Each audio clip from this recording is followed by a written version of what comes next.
5, 4, 3, 2, 1. Hello नमस्कार दोस्तों, स्वागत है आपका इस वीडियो लेक्चर में। आज का हमारा माइक्रो इकोनॉमिक्स का चैप्टर है डिमांड। तो आज हम डिमांड करने वाले हैं।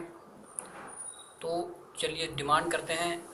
तो सबसे पहले तो डिमांड की डेफिनेशन देखते हैं कि अगर मैं आपसे पूछूं, आप लोगों से पूछूं कि डिमांड क्या है, तो शायद आप लोग मुझे ये जवाब देंगे कि सर डिमांड वो है जो भी हम चीज़, जो जिस चीज़ की भी हम मांग करते हैं, जो भी हम खरीदना चाहते हैं, वो हमारी डिमांड है।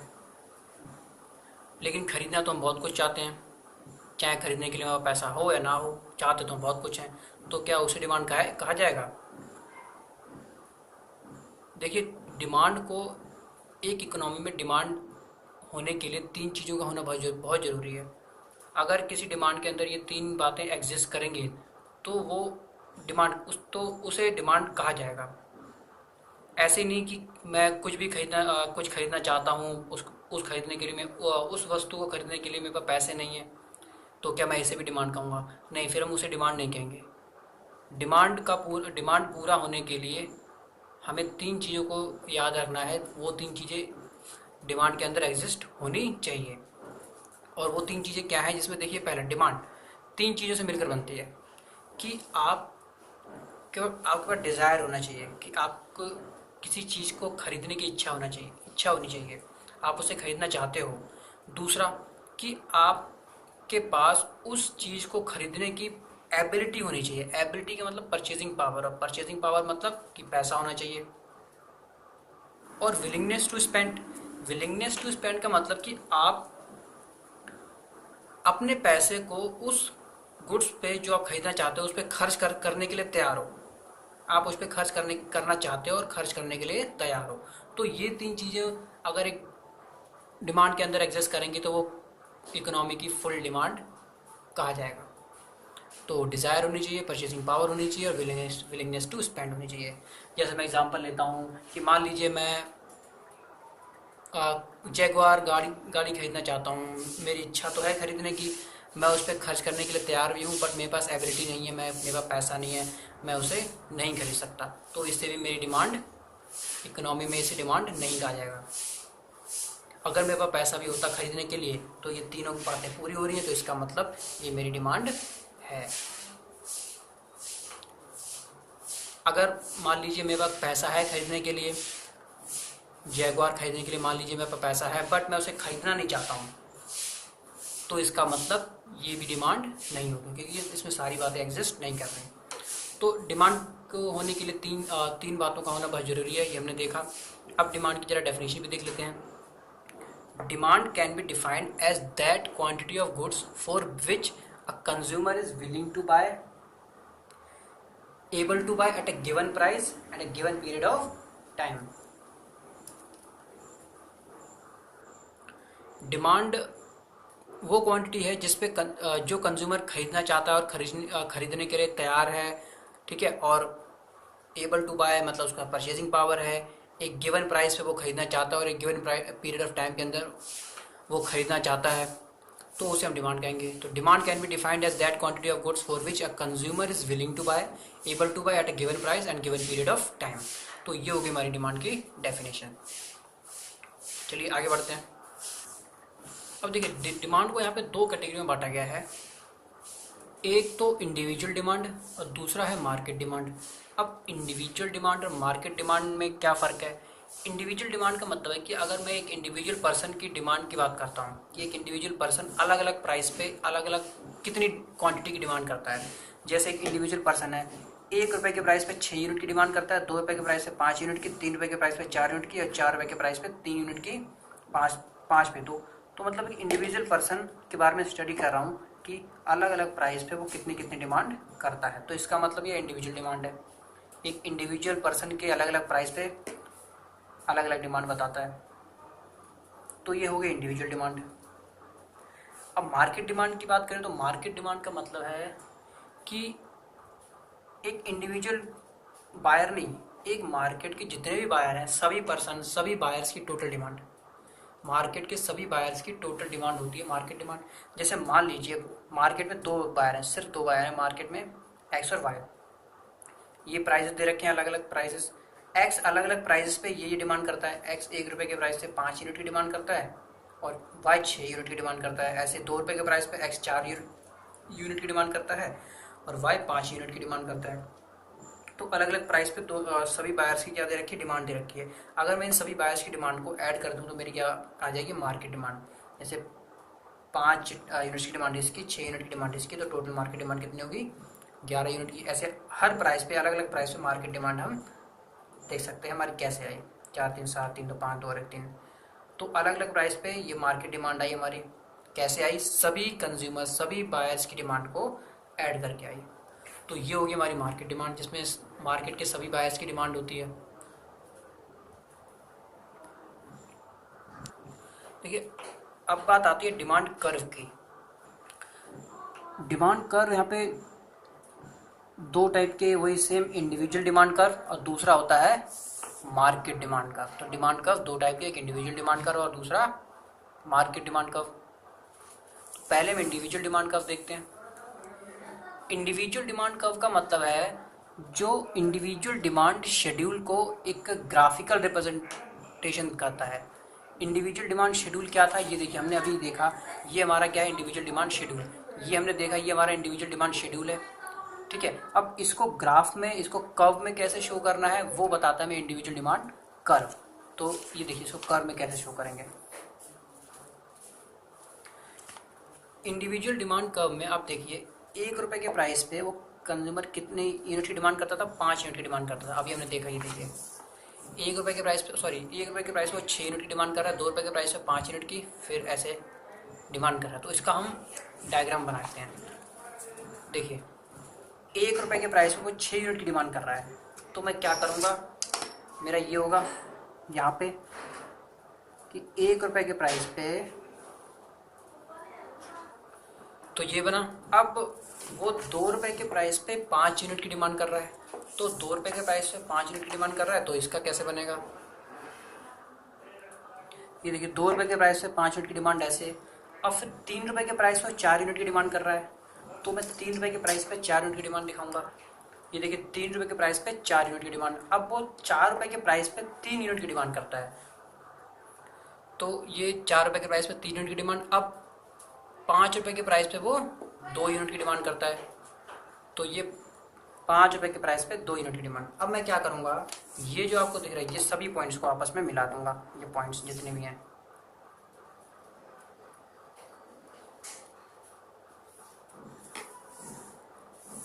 इन सभी पॉइंट्स को मिलाने के बाद हमारा जो कर्व बना उसे हम बोलेंगे डिमांड कर्व। और डिमांड कर्व हमारा लेफ्ट से राइट की ओर डाउनवर्ड स्लोपिंग होता है। ये देखिए, इसे हम बोलेंगे इंडिविजुअल डिमांड कर्व, क्योंकि इंडिविजुअल शेड्यूल की मदद से बनाया तो हम इसे इंडिविजुअल डिमांड कर्व कहेंगे। ये हमारा इंडिविजुअल डिमांड कर्व है। यहाँ पे प्राइस आएगा हमारा, यहाँ पे क्वांटिटी, तो अलग अलग प्राइस पे क्या क्वांटिटी लेता है तो उसके हिसाब से बना दीजिए। तो सिंपल वे में हमारा इंडिविजुअल डिमांड कर्व कैसा होगा, डाउनवर्ड स्लोपिंग होगा, लेफ्ट टू राइट, सिंपल। इसे हम ऐसे फ्री हैंड भी बना सकते हैं, जरूरी नहीं है कि आप पॉइंट रख के बनाएंगे, तो आप ऐसे फ्री हैंड भी बना सकते हैं। तो अब बात करते हैं मार्केट डिमांड कर्व की। मार्केट डिमांड कर्व में क्या है, मार्केट डिमांड कर्व में जैसे इंडिविजुअल डिमांड कर्व है जो इंडिविजुअल शेड्यूल की मदद से बनता है, ऐसे market demand curve market demand schedule की मदद से बनेगा। मार्केट डिमांड शेड्यूल क्या था, ये देखिए, ये है हमारा मार्केट डिमांड शेड्यूल। तो ये रहे प्राइस और ये रही डिमांड। तो जैसे हमने इंडिविजुअल डिमांड बनाया वैसे ही हम मार्केट डिमांड कर्व बना देंगे।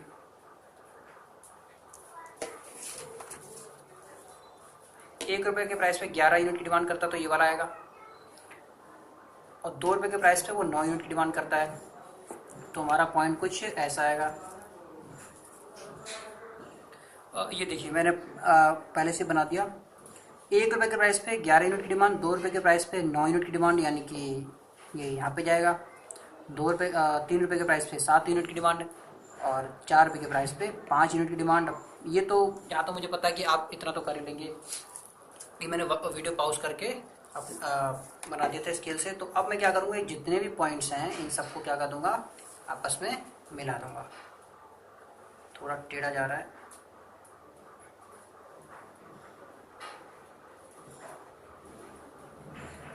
ये लीजिए, ये बन गया हमारा मार्केट डिमांड। डाउनवर्ड कुछ ज़्यादा ही होता है मार्केट डिमांड इंडिविजुअल डिमांड से।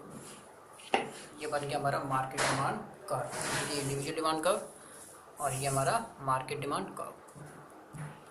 तो चलिए अब आगे बढ़ते हैं, अगर आपको ये समझ आ गया हो तो।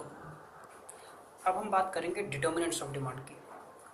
डिटर्मिनेंट्स ऑफ डिमांड क्या होते हैं? डिटर्मिनेंट्स ऑफ डिमांड का मतलब कि वो फैक्टर्स जिनकी मदद से डिमांड में चेंज आता है।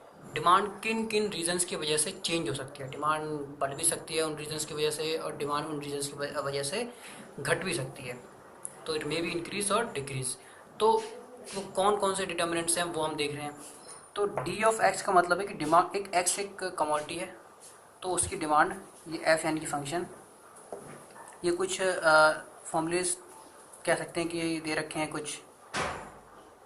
पी ऑफ एक्स, पहला है पी ऑफ, ये पी ऑफ एक्स है, आपको शायद साफ दिख ना रहा हो, पी ऑफ एक्स है।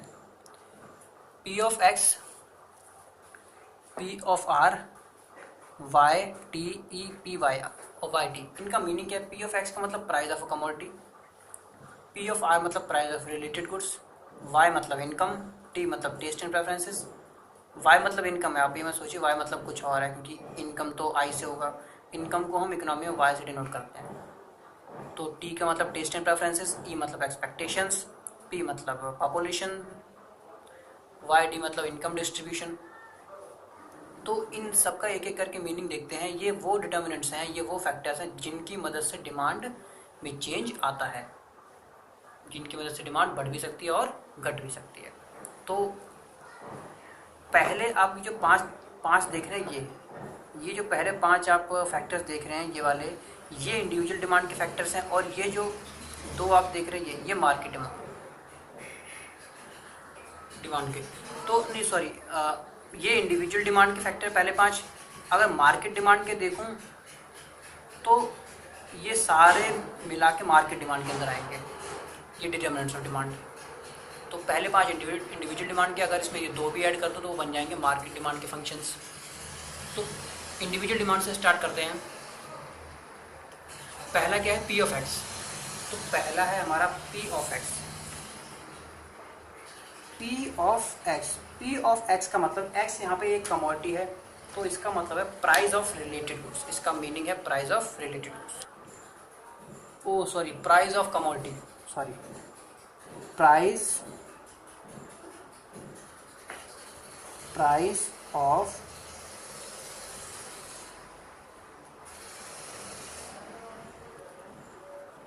कमोडिटी।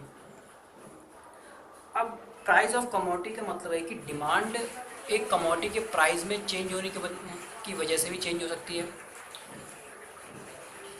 मान लीजिए प्राइस किसी गुड्स का लगातार बढ़ रहा है तो क्या हम डिमांड भी उसकी बढ़ाते जाएंगे? नहीं, डिमांड हम उसकी कम करते जाएंगे, क्योंकि प्राइस बढ़ रहा है तो उसकी डिमांड क्या होगी? कम होगी। जैसे जैसे किसी गुड्स का प्राइस बढ़ता जाएगा तो लोग उसको खरीदना थोड़ा कम कर देंगे। इफेक्ट है कि प्राइस किसी गुड्स का बढ़ेगा तो डिमांड कम हो जाएगी। तो पहला डिटर्मिनेंट है, पहला फैक्टर है प्राइस, किसी कमोडिटी का प्राइस। अगर कमोडिटी का प्राइस बढ़ेगा तो डिमांड कम हो जाएगी, अगर किसी कमोडिटी का प्राइस घटेगा तो उसकी डिमांड बढ़ जाएगी। तो ये पहला फैक्टर है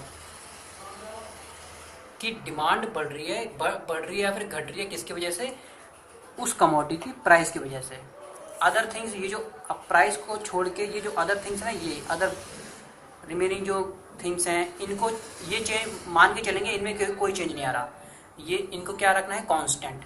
प्राइस सिर्फ बढ़ रही है घट रही है किसकी वजह से? ओ सॉरी, डिमांड बढ़ रही है घट रही है किसकी वजह से? उस कमोडिटी के प्राइस की वजह से। इनमें अजम्पशन क्या लेंगे कि इनमें कोई चेंज नहीं हो रहा। तो पहला डिटर्मिनेंट है कि डिमांड में चेंज आ रहा है किसकी वजह से? प्राइस की वजह से। दूसरा है P of R. P of R का मतलब है price of related goods. Price of related goods. Related goods यहाँ पे 2 टाइप की होती हैं। 2 टाइप की कौन कौन सी? पहली होती है हमारी सब्स्टिट्यूट गुड्स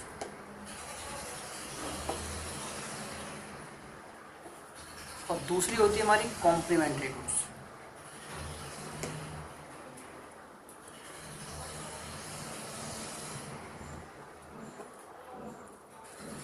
दूसरी होती है हमारी कॉम्प्लीमेंट्री गुड्स।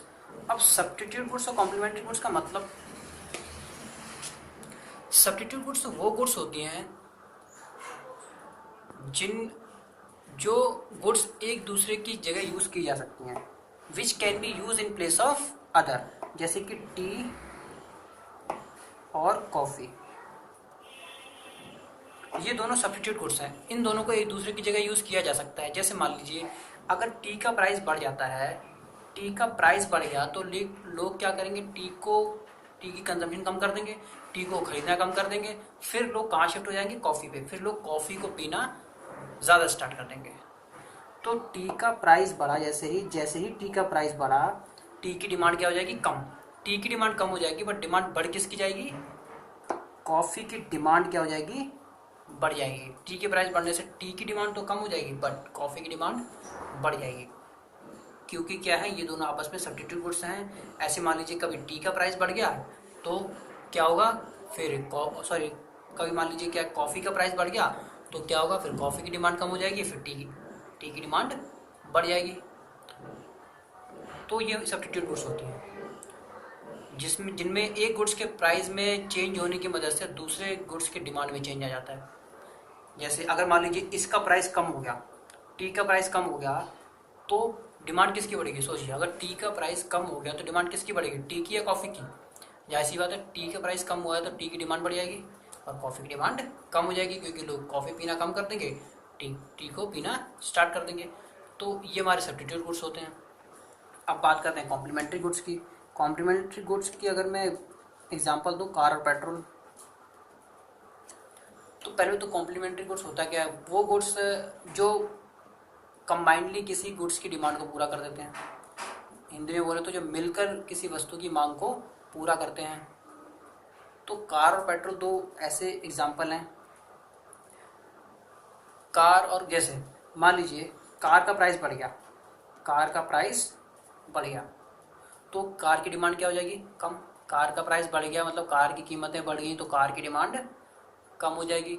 तो क्या पेट्रोल की डिमांड पे क्या फ़र्क पड़ेगा, तो लोग कार खरीदना कम कर रहे हैं तो पेट्रोल भी क्यों खरीदेंगे लोग, तो पेट्रोल की डिमांड भी तो कम हो जाएगी। जब कार ही लोग नहीं खरीद रहे तो पेट्रोल की डिमांड पे क्या फ़र्क पड़ेगा, पेट्रोल की डिमांड भी क्या हो जाएगी, कम हो जाएगी। कार के प्राइस बढ़ने से कार की डिमांड तो कम होगी, साथ में पेट्रोल की डिमांड भी कम हो जाएगी। अब कार ही नहीं लोगों के पास तो पेट्रोल का क्या करेंगे। ऐसे ही अगर कार का प्राइस कम हुआ तो कार तो लोग ज़्यादा खरीदना स्टार्ट कर ही देंगे, साथ साथ फिर पेट्रोल की डिमांड भी बढ़ जाएगी, क्योंकि कार चलाएंगे पानी से तो चलाएंगे नहीं, पेट्रोल से चलाएंगे, फिर पेट्रोल भी खरीदना पड़ेगा उन्हें, तो फिर पेट्रोल की डिमांड भी बढ़ेगी। तो ये हमारा प्राइस ऑफ रिलेटेड गुड्स। दो टाइप के होते हैं, रिलेटेड गुड्स, कॉम्प्लीमेंट्री गुड्स, और सब्स्टिट्यूट गुड्स और कॉम्प्लीमेंट्री गुड्स। तो इस रीज़न की वजह से डिमांड में चेंज आता है। अब नेक्स्ट आता है हमारा वाई। वाई का मतलब है इनकम ऑफ द कंज्यूमर की इनकम। वाई यानी कि इनकम ऑफ कंज्यूमर,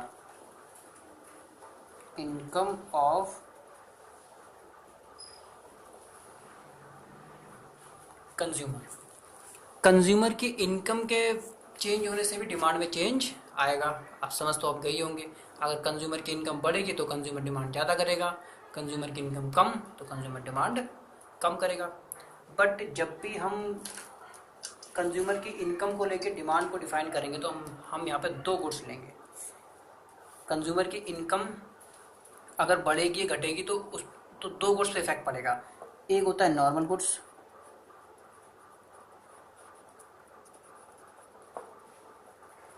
कंज्यूमर की इनकम के चेंज होने से दो गुड्स की डिमांड में चेंज आएगा। एक नॉर्मल गुड्स की डिमांड में चेंज और दूसरा इंफीरियर गुड्स की डिमांड में चेंज। नॉर्मल गुड्स और इंफीरियर गुड्स क्या होते हैं? नॉर्मल गुड्स वो गुड्स जो अच्छी क्वालिटी के होते हैं, जो अच्छी क्वालिटी के गुड्स होते हैं, कुछ लग्जरियस टाइप के भी कह सकते हैं, जो गुड क्वालिटी के। और इंफीरियर गुड्स होते हैं जो घटिया क्वालिटी के, थोड़े कम क्वालिटी के सामान होते हैं, जिन्हें गरीब लोग ज़्यादा खरीदते हैं, नॉर्मल गुड्स जिन्हें मिडिल क्लास और अमीर लोग ज़्यादा खरीदते हैं, और इन्फीरियर जो गरीब लोग पुअर लोगों के लिए होते हैं। तो इनकम में चेंज आया तो इन दो गुड्स की डिमांड में चेंज आएगा। जैसे कंज्यूमर की अगर इनकम बढ़ जाती है, कंज्यूमर की इनकम बढ़ी, तो कंज्यूमर नॉर्मल गुड्स को खरीदना ज़्यादा स्टार्ट कर देगा। कंज्यूमर की इनकम बढ़ी तो क्या वो इन्फीरियर गुड्स को खरीदेगा? क्या वो घटिया क्वालिटी के सामान खरीदेगा? नहीं, बिल्कुल नहीं।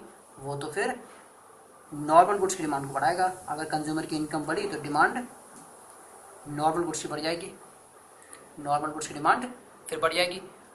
तो अब देखते हैं कि अगर कंज्यूमर की इनकम कम हो जाती है, कंज्यूमर की इनकम कम हो गई, तो अब उसके बाद नॉर्मल गुड्स खरीदने के पैसा नहीं है, जाहिर सी बात है अब वो फिर इन्फीरियर गुड्स ही खरीदेगा। तो फिर अगर कंज्यूमर की इनकम कम हो जाती है तो इसकी डिमांड बढ़ जाएगी। अगर कंज्यूमर की इनकम बढ़ी, कंज्यूमर की इनकम बढ़ी तो इन्फीरियर गुड्स की डिमांड कम हो जाएगी, फिर वो इन्फीरियर गुड्स खरीदना कम कर देगा या फिर बंद कर देगा। फिर वो क्या खरीदेगा? नॉर्मल गुड्स, क्योंकि उसकी इनकम बढ़ गई है। अगर कंज्यूमर की इनकम कम हो जाती है तो नॉर्मल गुड्स की डिमांड कम हो जाएगी, वो नॉर्मल गुड्स खरीदना कम कर देगा और इन्फीरियर गुड्स खरीदना ज़्यादा कर देगा, फिर इन्फीरियर गुड्स की डिमांड बढ़ जाएगी। तो कंज्यूमर की इनकम की वजह से भी डिमांड में चेंज आ सकता है। और कैसे आ सकता है? ऐसे आ सकता है। अगला था हमारा टी। अगला सिंबल हमारा टी। टी का मतलब होता है taste and preferences. Taste and preferences. Taste and preferences का मतलब कि मान लीजिए इसकी वजह से भी डिमांड में चेंज आता है। कैसे चेंज आता है? मान लीजिए आपका किसी गुड्स में टेस्ट बढ़ता जा रहा है, तो जाहिर सी बात है आप उसकी डिमांड को बढ़ाएंगे, उसको खरीदना ज़्यादा कर देंगे, क्योंकि आपका टेस्ट किसी में बढ़ता जा रहा है।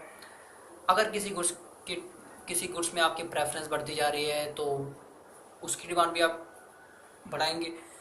अगर इसका वाइस वर्सा भी सोच सकते हैं, किसी गुड्स में टेस्ट लगातार कम होता जा रहा है, कोई गुड्स है लगातार आप उसका, जैसे मान लीजिए काफ़ी टाइम से आप सैमसंग मोबाइल का यूज़ कर रहे थे, अब उसमें आपको यूज़ करने का मन नहीं ज़्यादा, तो क्या करोगे? आप उसकी डिमांड को लगातार कम करते जाओगे। तो इन रीजंस, इस टेस्ट एंड प्रेफरेंस की वजह से भी एक कंज्यूमर की या फिर इकोनॉमी में डिमांड पे असर पड़ता है। टेस्ट एंड प्रेफरेंस चेंज हुआ तो डिमांड भी चेंज। तो ये था हमारा टेस्ट एंड प्रेफरेंस। अब बात करते हैं ई, लास्ट पॉइंट है हमारा ई, यानी कि एक्सपेक्टेशन।